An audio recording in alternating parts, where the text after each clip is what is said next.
అనకాపల్లి జిల్లాలోని రాంపల్లి మండలం అచ్యుతాపురం సెజ్లో ప్రమాదం జరిగింది. వసంత కెమికల్ ఫ్యాక్టరీలో రియాక్టర్ పేలింది. ఈ ఘటనలో కార్మికుడికి తీవ్ర గాయాలయ్యాయి. గాయపడిన కార్మికుడిని అనకాపల్లి ఏరియా ఆసుపత్రికి తరలించారు.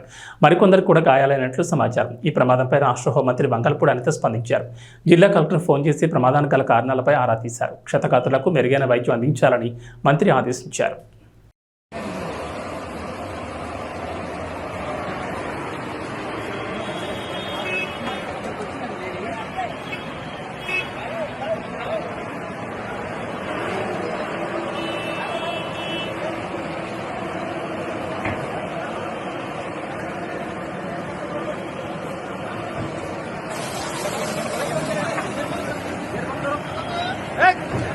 गाड़ी गाड़ी